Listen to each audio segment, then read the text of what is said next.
దేవునామానికే మహిమ కలుగుగాక. మహాతండ్రి కృపలో ఎంత అత్యున్నత మహాదేవుని కృప అమృత భాగ్యం అండి.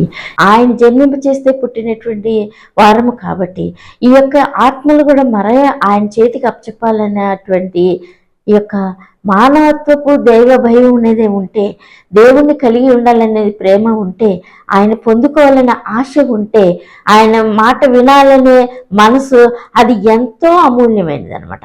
అటువంటి అమూల్యమైన మనసు మనకి కూడా కొంచెం కలిగి ఉండాలి అని అంటే, ఉన్నది అంటే అది యొక్క దేవుని చేతే స్వస్థతనుంది, దేవుని చేతే మళ్ళా జీవాన్ని పొందింపచేస్తుంది, దేవుని చేతే రక్షించబడి స్వస్థతనుంది, ఆయన పాదాల చెంతకి వెళ్ళిపోయే అర్హత భాగ్యం దేవుని చేతే ఆ ఆత్మ పొందుకుంటుంది అనమాట.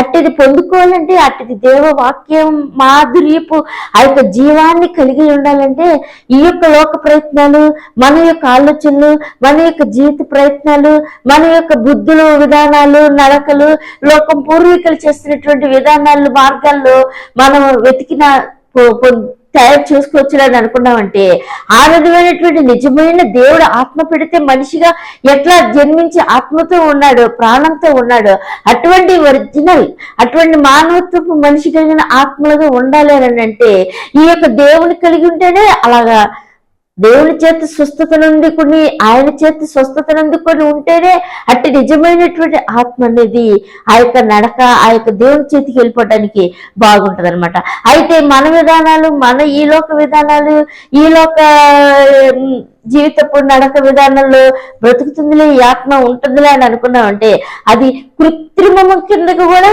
ఆ సంఖ్యలకు కూడా రాకుండా పోతుంది అనమాట.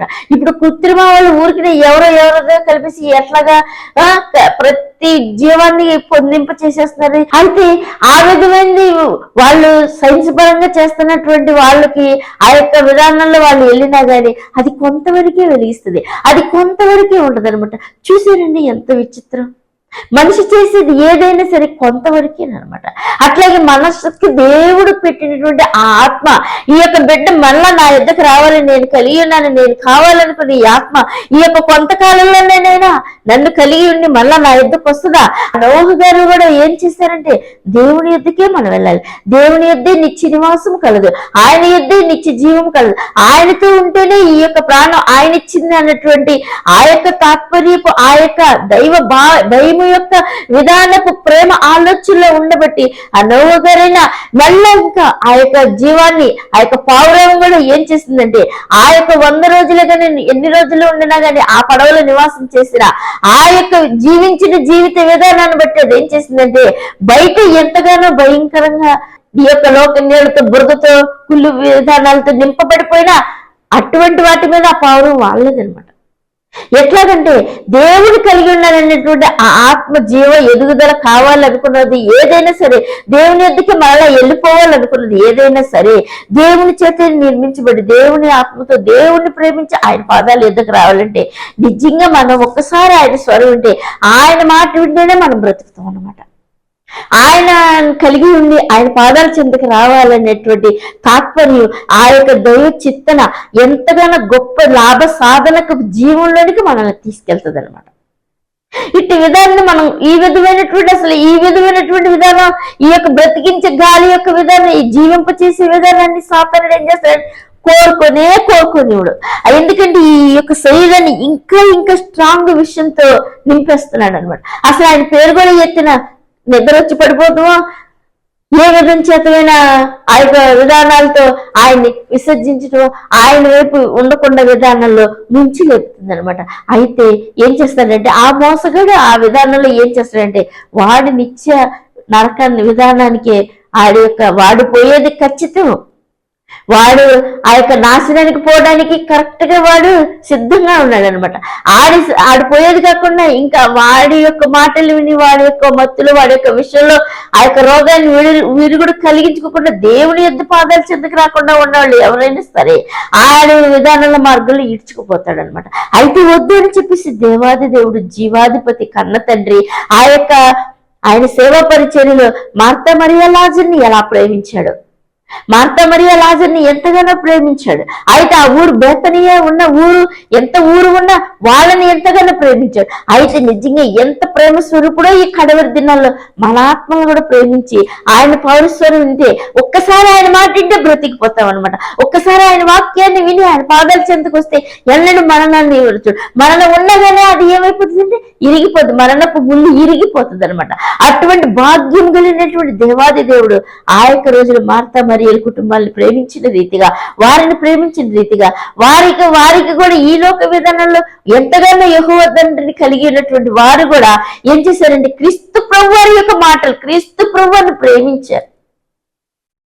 ఆయనకి ఆ గృహం ఇచ్చారు, ఆయనకి ఆ హృదయం ఇచ్చి వాళ్ళు కూడా ఎంతగానో దేవుని యందు ఉన్నారు కాబట్టి ఆయన ఇంకా అత్యధికంగా ప్రేమించి వారి యొక్క గృహంలోనికి, వారి యొక్క జీవితంలోనికి, వారి యొక్క ఆత్మలో ఆయన చేత లేపబడతారు. మృతులతో సహితం ఆయన లేపి జీవంతో నింపడానికి మార్గాన్ని సులువుపరిచాడంటే ఎంతగా ఆయన అమృత కన్నులు ఈ కాలంలో కూడా మనల్ని ఆ యొక్క జీవవాక్యాన్ని ఇంత భయంకర నాశనం జరుగుతున్న ప్రపంచంలో ఇంత మోసం కళ్ళకి కనబడకుండా ఆ యొక్క అంతర్భాగంగా ఎంతగా విషం జిమ్ముతున్నా గాని, ఆ యొక్క మరణ పాము ఎంత మోసంలో ముంచి మనుషులు లేపుతున్నా గాని ఇంకా దేవుని స్వరం వినపడుతుంది, ఇంకా దేవుని స్వరం వినపడుతుంది, ఆయన పాట వినపడుతుంది.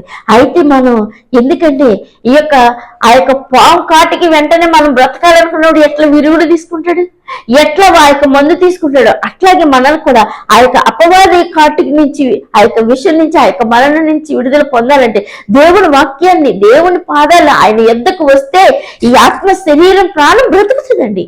ఇది నిజంగా దేవుడు మనకి ఇచ్చినటువంటి గొప్ప వరం. ఆ రోజునటువంటి వారిని ఆ గ్రామం అంతా ఉండగానే వారిని ప్రేమించిన దేవుడు ఈ రోజులు కూడా మనల్ని ప్రేమించి ఇంకా ఆయన పౌరస్వరం వినిపింపు చేస్తున్నాడంటే ఎంత గొప్ప అమృత తండ్రి అండి. ఈ లాస్ట్ విధానాల్లో, ఈ భయంకరమైన దినాల్లో, ఈ కడవరి దినాల్లో, ఈ అపాయకరమైన దినాలు మన క్రీస్తు ప్రభువుని కలిగి ఉంటే, ఆయన మాట ఆయన ఎద్దకు వస్తే ఈ యొక్క విషపు కాటు తక్షణమే కింద రాలి ముక్కలైపోయి దూరపరచబడుతుంది అనమాట. మనం బ్రతుకుతాం. అటు దేవదేవుడు ఎంత ఆన్ ది స్పాట్ గా దొరుకుతానికి ఎంతగానో ఆయన స్వరం వినిపిస్తున్నప్పుడు ఒకసారి మన హృదయం తెరిచి, మన మనసు తెరిచి ఆయన వైపు చూసినోడు ఎవడు కూడా చావడండి. ఆయన వైపు చూసినోడు చచ్చిపోతున్నా కూడా బ్రతుకుతాడు అనమాట. అట్టి దేవాది దేవుడు, ఆ యొక్క పునరుద్ధార దేవుడు, ఆ యొక్క లేపబడినటువంటి ఆ యొక్క మరణపు ముళ్ళుని విరిచి లేపబడినటువంటి క్రీస్తు ప్రభువారి వైపు ఎవరు చూస్తారు వారు బ్రతికించబడతారు. అట్టి దేవుడు మన కోసం ప్రత్యక్షమే, మన కోసం ఆయన మాట వినిపించి, మన కోసం ఆయన ద్వారం తెరిచి ఆ యొక్క దేవుని మాటలతో స్వస్థత నుండి నిజంగా నన్ను ప్రేమిస్తే నా యొద్దకు వస్తే ఆ యొక్క నోవహు గారి కుటుంబం కనుక ఏ విధంగా అయితే ఆ యొక్క రక్షణలోనికి, ఆ యొక్క దేవుని మార్గపు జీవాధిపతి, జీవం కలిగిన పరిశుద్ధ తండ్రి ఆ యొక్క పాదాల చెందుకి ఆ యొక్క ఓడ రక్షణ వాళ్ళకి ఎలా గెలిపారు, ఈ రోజున కూడా మనం కూడా ఏం చేస్తామంటే ఈ భయంకరమైన విధానాల నుంచి వదిలిపెట్టి దేవుని మాటలు విని ఆయన మార్గంలోకి వస్తే మనం ఎంతగానో బ్రతుకుతాం. ఇంతగా బ్రతికి ఇంతగా ప్రేమించినటువంటి ఆ మార్తా మరియ లాజరు కుటుంబంలో కూడా మరణం వచ్చింది. నిజంగానే వారు ఎంతగానో ప్రేమించారు. ప్రభువు కూడా వారిని ఎంతగానో ప్రేమించిన మరణం వచ్చింది. ఎందుకంటే ఇది గొప్పగా ఏంటంటే ఈ యొక్క కుటుంబం ఆయన ప్రేమించాడు కాబట్టి అది ఇంకా అధికంగా ప్రేమించి ఏం చేసిందంటే ఆ యొక్క కుటుంబంలోనికి మరణం తీసుకొచ్చింది. అయినా సరే దేవుడు ఏం చేశాడు మృతులతో సహితం ఇంకా బలాన్ని, ఇంకా జీవాన్ని నింపి పేరు పెట్టి పిలిచి ఆయనకి ఇష్టలేని వారిని లేపిన దేవుడు తండ్రి ఎలా ఆయనకి ఇష్టలేని వారిని ఎలా బ్రతికించి లేపి జీవింపచేస్తున్నాడో ఆ విధంగానే దేవుని కుమారుడు కూడా ఆయన పేరు పెట్టి పిలిచి మరీ దేవదేవుడు పునరుద్ధార తండ్రి ఆయనతో బ్రతికింప చేస్తున్నాడండి. ఇట్టి అదృష్ట భాగ్యాన్ని ఎవరైనా వదులుకుంటారు? ఇట్టి దేవుని పౌరస్వరం ఇట్టి మనసు ఆ యొక్క ఇప్పుడు ఇనుముంది అనుకోండి, అయస్కాంతానికి అట్లా స్పాట్ గా అతుకపోతుంది. అలాగే దేవుని కలిగి ఉండాలనే మనసు ఉంటే, నీకు దేవుని మాట వింటే ఈ యొక్క జీవం నిన్ను తాకి ఏం చేస్తుందంటే దేవుని పాదాల చెందుకి వెళ్ళిపోవాలని మనసు వచ్చేస్తుందంటే, మనసు వచ్చిన తోడనే ఆయన పొందుకుంటే తోడనే రక్షణ భాగ్యంలోనికి, ఆయన హస్తాల రక్షణ మార్గంలోనికి, ఆత్మను ఆయన చేతుల్లోనికి ఆ ఓడ ఎలా రక్షించిన వాళ్ళని ఆయన ఈ రోజున కూడా ఈ యొక్క కడవరి దినాల్లో ఆయన హస్తమే మనల్ని బ్రతికిస్తుంది, రక్షిస్తుంది, ఆయన చేతుల్లో భద్రపరుస్తుంది అనమాట. అట్టి భాగ్యంలోనికి, అట్టి లెక్కలోనికి, అట్టి జీవనంలోనికి, అట్టి చేతిలో ఆయన రక్షించబడే పునరుద్ధాన దేవుని చేతిలోనికి మనం వెళ్ళిపోవాలండి. ఇటు దేవుని స్వరం మనకి ఎంతో అమూల్యమైన భాగ్యం అనమాట. అయితే దేవుడు ఏం చేస్తున్నాడు, ఒక్కసారి ఆయన సేవా పరిచర్యలో ఆ యొక్క వాక్యాన్ని చదవండి. యోహాను సువార్త 11:1 చదవండి. మరియా ఆమె సహోదరి అయిన మార్త వారి గ్రామైన బేతనీయులో ఉన్న లాజరును ఒకడు రోగి ఆయను. ఈ లాజరు ప్రభువునకు పూసి తల వెంట్రుకలతో ఆయన పాదములను తుడిచినాడు. అతని అక్క చెల్లెండ్రు, ప్రభువు నీవు ప్రేమించువాడు రోగి ఉన్నాడని ఆయన యొద్దకు వర్తమానం పంపింది. యేసు అది విని, ఈ వ్యాధి మరణం కొరకు వచ్చినది కాదు, దేవుని కుమారుడు దాని వలన దేవుని మహిమ కొరకు వచ్చినదని ఎంతో ప్రేమించారు. ఆమె చూసారండి, దేవుడే సాక్షాత్ ఏం చెప్తున్నాడు, ప్రభువా ఈ మిమ్మల్ని ప్రేమించాం కానీ తండ్రి ఈ యొక్క మరణం ఇలా వచ్చేసిందంటే దేవుడు ఏం చెప్తున్నాడు, ఈ మరణం ఆయన కొరకు వచ్చింది కాదు, దేవుని కుమారుడు ప్రత్యక్షపడటానికి, దేవుని కుమారుడు మహింపరచబడటానికి ఇది వచ్చిందని అంటే ఎంత దేవుని కవలిలో, ఎంత ఆయన తండ్రి చేసినటువంటి ప్రతి ఆత్మ ఆ యొక్క దేవుని చేతిలో ఆయన కవలిలో ఉందో చూడండి. ఎంత భయంకరమైనది రావచ్చు, ముట్టొచ్చు, కానీ ఆ యొక్క దేవుని యొక్క ప్రేమతో ఆ యొక్క ఆత్మ జీవాన్ని లేపింపచేసేట అది ఆ యొక్క ప్రేమించిన దేవుడు ఎంత గొప్ప భాగ్యం అండి. అట్టి విధంగా మనల్ని కూడా ప్రేమించి మృతులని సహితం ఆయన ఆ యొక్క సమాధిలో నుంచి విడిపించి పేరుతో పిలిచి లేవనెత్తాడంటే ఈ రోజున కూడా మనం ఎంతో మన ఆత్మ మనం అసలు దేవుడు అంటేనే తెలియని రీతిగా మృత తుల్యమైన భయంకరమైన విధానంలో మనం మసిలిపోయి కొట్టుకుపోతున్నప్పుడు మనల్ని కూడా దేవుడు ప్రేమించి ఆ యొక్క చీకటి దుష్టుడి యొక్క కబంధ హస్తాల నుంచి విడిపించి ఆయన యొక్క జీవనంలో ముద్రించబడాలని ఎంత లేట్ అయినా పర్వాలా, 4 రోజులైనా ఆయన చనిపోయి సమాధిలో ఉండి 4 రోజులైనా ఆయన వెళ్ళి పేరు పెట్టి పిలిచాడు. అదేవిధంగా మనల్ని కూడా ఎంత వయసు వచ్చినా ఎంత ఇది వచ్చినా సరే ఒక్కసారి దేవుణ్ణి ప్రేమించాలంటే ఆయన ప్రేమను పొందుకోవాలి. ఆయన వచ్చాడు అని విశ్వసించి నమ్మి ఆయన జీవవాక్యాన్ని మనం కావాలి, తినాలి అనేటువంటి జీవ మార్గం కావాలని కోరుకున్నవాడు ఎవడైనా సరే లేట్ అయినా పర్వాలా ఆయన రక్షిస్తానికి ఎంతో సంసిద్ధంగా ఈ కడవరి దినాలు ఇంకా ఇంకా ఆయన పౌరస్వరం మనకి వినిపిస్తుంది అనమాట. ఇంకా ఇంకా ఎంతమంది మృతులు ఉండుంటారండి ఆ యొక్క కాలంలో, ఆయన సేవా పరిచర్యలో, ఆ యొక్క బేతనీ గ్రామం. కానీ దేవుడు ప్రేమించిన వీళ్ళు, దేవుడే ప్రేమించిన వాళ్ళని ఎంతగా చనిపోయి 4 రోజులైనా దేవుడు లేపాడండి. ఆ విధంగా మనం కూడా ఈ యొక్క కడవరి దినాల్లో దేవుని చేత ప్రేమించబడి, దేవుని చేత నిర్మించబడి, దేవుని ప్రేమతో లేపబడి ఆయన కలిగి ఉండి ఆయన నిత్య ప్రేమను పొందుకుని ఆయన జీవంలో పునరుద్ధానాన్ని పొందుకుని ఆయన మహిమ గల దేవుని ఆ యొక్క మహిమ రాజు యొక్క మహిమ పాలనలోనికి, మహిమ దేవుని చేతుల్లోనికి మనం వెళ్ళాలండి. ఇట్టి ప్రేమను మనం పొందుకోవాలంటే మొదట ఆయన ఎవరన్నా తెలుసుకొని ఆయన కలిగి ఉండి ఆయన వెతికితే, ఆయన తడితే ఆయన దొరుకుతాడు. కాబట్టి ఆయన పొందుకొని ఆయన కలిగి ఉన్నామండి. అయితే ఆ యొక్క సువార్త యోహాను గారు రాసినటువంటి 11వ అధ్యాయంలోనే 9వ వచనం చదవండి. అందుకు యేసు పగలు 12 గంటలు కదా నడిచినాడు, లోకపు వెలుగులు తొట్టుపడడు. అయితే రాత్రి వేళ నడిచినాడు వాని వెలుగులేదు కనుక తొట్టుపడునని చెప్పాను. చూసారండి, ఇంకొక మర్మం దేవుడు చెప్తున్నాడు. ఆ యొక్క చనిపోయి 4 రోజులైనా ఆ యొక్క కుటుంబాన్ని ప్రేమించిన దేవుడు, ఆయన లేపటానికి నడిచి వెళ్తున్నటువంటి దేవుడు ఇంకా ఏమని చెప్తాడంటే చీకటి వస్తుంది, చీకటి వచ్చేస్తుంది.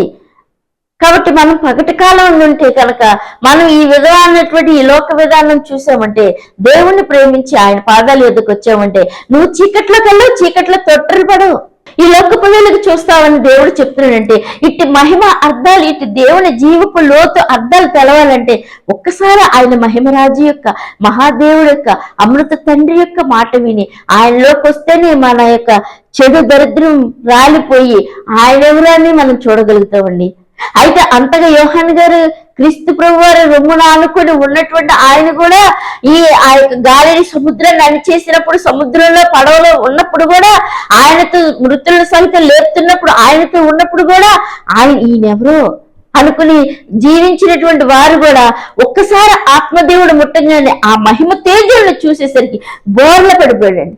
ఎంత సార్వభౌముడు, 7 దీపములు, 7 ఆత్మలు, 7 కన్నుల మధ్య సంచరిస్తున్న ఆ యొక్క మహిమరాజు యొక్క మహిమను చూసి బోర్ల పడిపోయి దేవుడిని మళ్ళా ఆయనే వచ్చి ముట్టి లేపినప్పుడు ఆయన మహిమ దివ్య స్వరూపాన్ని చూసి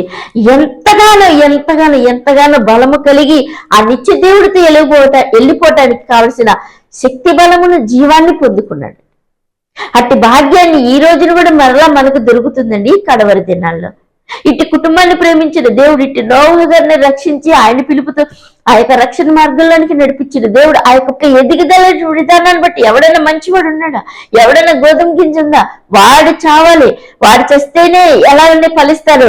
అలాగే ఈ యొక్క దేవుని మాట విని చనిపోయిన మృతులు సహితం లేపిన దేవుని మాట వింటేనే ఈ జీవుల్లోని ప్రవేశిస్తాం. దేవుని మార్గంలోకి వచ్చి ఆయన కలిగి ఉండి ఆయన పొందుకుంటేనే ఈ మన యొక్క జీవాన్ని మనం పొందుకుంటాం అనమాట. ఆ రక్షణ ఓడలోనికే రావాలి, వస్తేనే ఉందనమాట. అది పొందుకున్నవాడికి అది తప్ప ఎవరికి అర్థం కాదనమాట. అయితే ఇంకా నరులను ప్రేమించిన దేవుడు ఆయన నిత్య మార్గాన్ని తెలియపుతున్నాడండి. ఆయన సత్య మార్గాన్ని పొళ్ళు ఒత్తు కూడా పోదనమాట. ఎంతెంత ఉదాహరణలు మనకు చూపుతున్నాడు. ఇంకొక అది వచ్చిన చదవండి, ఆ అధ్యాయంలోనే యోహాను గారు రాసిన సువార్త 11:25 చదవండి. అందుకు యేసు, పునరుద్ధానమును జీవమును నేనే, నా యందు విశ్వాసముంచువాడు చనిపోయినను బ్రతుకును, బ్రతికి నా యందు విశ్వాసముంచు ప్రతివాడును ఎన్నటికీ చనిపోడు. ఈ మాట నమ్ముచున్నావా అని ఆమెను అడిగును. ఆమె, అవును ప్రభువా, నీవు లోకమునకు రావాల్సిన దేవుని కుమారుడు అయిన క్రీస్తు అని నమ్ముచున్నానని ఆయనతో చెప్పాను. ఆమె ఈ మాట చెప్పి వెళ్ళి బోధకుడు వచ్చి నిన్ను పిలుచున్నాడని తన సహోదరి అయిన మరియను రహస్యంగా పిలిచాను. ఆమె విని త్వరగా లేచి ఆయన వద్దకు వచ్చెను. యేసు ఇంకను ఆ గ్రామంలోనికి రాక మార్త ఆయన కలుసుకుని చోటునే ఉండెను గనుక ఇంటిలో మరియతో కూడా నుండి ఆమెను ఓదార్చుండిన యూదులు మరియ త్వరగా లేచి వెళ్ళుట చూచి ఆమె సమాధి వద్దకు ఏడ్చుటకు అక్కడికి వెలుచున్నదనుకొని ఆమె వెంట వెళ్ళిరి. అంతటా మరియ యేసు ఉన్న చోటికి వచ్చి ఆయనను చూచి ఆయన పాదముల మీద పడి, ప్రభువా, నీవిక్కడ ఉండిన ఎడల నా సహోదరుడు చావకుండునెను. ఆమె ఏడ్చుటయు ఆమెతో కూడా వచ్చిన యూదులు ఏడ్చుటయు యేసు చూచి కలవరపడి ఆత్మలో మూలుగుచు అతన్నెక్కడ ఉంచితిరని అడగగా వారు, ప్రభువా, వచ్చి చూడుమని ఆయనతో చెప్పిరి. యేసు కన్నీళ్లు విడిచెను. కాబట్టి యూదులు అతన్ని ఎలాగూ ప్రేమించినో చూడుడని చెప్పుకునిరి. చూసారండి ఎంత భాగ్యపు పౌరస్వరం. చూసారండి, ఈ యొక్క సహోదరుని మరణం నుంచి లేపుతున్నాడు. ఈ యొక్క బలహీనంగా ఉన్న ఈ యొక్క సహోదరికి కూడా పునరుద్ధరణ జీవం నేనే అని దేవుడు చెప్తున్నాడు. ఆ యొక్క మరియ ఏడుస్తూ కన్నీళ్లు విడుస్తున్నప్పుడు ఆయనను కూడా ఓదార్చి ఆయన కూడా కన్నీళ్లు విడిచి వాళ్ళ యొక్క ప్రేమ లోతులోనికి వాళ్ళ యొక్క ఆ యొక్క దేవుని యొక్క విధానపు అమృత ప్రేమ ఎంత గొప్పదో చూడండి. ఆ విధం చేతిని మనల్ని మన కుటుంబాన్ని ప్రేమించి ఆయన ఎద్దకు రమ్మని పౌరస్వరం వినిపిస్తున్నప్పుడు మనం ఆయన ఎద్దకు వెళ్తే ఆయన మహిమను మనం చూస్తాం, ఆయన యొక్క గొప్ప శక్తిని మనం చూస్తాం. ఎందుకంటే ఆయన నేనే పునరుద్ధాన జీవంలో ఉన్నాడని ఆయన ఎంత చెప్తున్నాడంటే ఇంకా ఎంత గొప్ప భాగ్యపు మనసు మనం పెట్టి ఆయన వైపు తిరిగితే ఎంత మరణం నుంచి విడుదల నుండి ఆ యొక్క సమాధి ముళ్ళను విరిచి ఆ యొక్క లాజర్ని లేపి పైకి తీసుకొచ్చి పేరు పెట్టి పిలిచి లేపిన ఆ యొక్క జీవాధిపతి దేవుడి ప్రేమలోనికి మనం ముద్రించబడితే ఎంత బాగుపడతామండి, ఎంత హాయిగా ఉంటామండి. దేవదేవుడే నిత్య భాగ్యం పౌరస్వరం కాబట్టి ఆయన కలిగి ఉండి ఆయన ప్రేమ కవలిలో మనకు వెళ్ళిపోవడానికి ఆయన పొందుకోవడానికి పౌరస్వరం వినిపించబడుతుండగా ఆయన ఎద్దుకు వచ్చి ఆయన కలిగి ఉండి ఈ భయంకరమైన కడవరి దినాల్లో ఏ క్షణాన ఏమవుతుందో తెలియటువంటి ఈ లోకపు గడియల్లో ఈ యొక్క దేవుని పౌరస్వరం విని ఒక్కసారి మనం చేయిస్తే ఆయన మనల్ని ఈ యొక్క చీకటి మరణ దరిద్రం నుంచి విడుదల నుంచి లేవనెత్తడానికి ఇంకొకసారి ఆయన పౌరస్వరం వినిపిస్తున్నప్పుడు ఆయన స్వరం విని ఆయన కలిగి ఉండి ఆయన్ని ప్రేమించి ఆయన రక్షణ మార్గంలోకి వెళ్ళి ఆయన మాట ఈయన విశ్వసించి ఆయన యొద్దకు వస్తే మనంతా బ్రతికి ఆయన పాదాల చెంతకి వెళ్ళిపోవడానికి గొప్ప సదావకాశం దేవుడిస్తున్నప్పుడు ఇటు భాగ్యాన్ని మనం సద్వినియోగం చేసుకుని ఆయన నీడలోనికి ఆయన జీవంలోనికి ఆయన పునరుద్ధాన వెలుగును చూసి భాగ్యపు లోతులోనికి వెళ్ళిపోయి ఆయన పొందుకుందామండి. ఆమె